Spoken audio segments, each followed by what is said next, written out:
போராளிகள் மடிவதில்லை, விதைக்கப்படுகின்றார்கள்.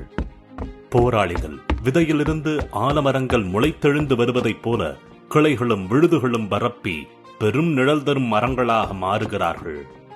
இவர்களுக்கு அழிவும் இல்லை, முடிவும் இல்லை. மீண்டும் மீண்டும் இவர்கள் முளைத்து கிளைத்து நிற்பார்கள். தங்கள் போராட்டங்களை அடுத்த கட்டத்திற்கு கொண்டு செல்வார்கள்.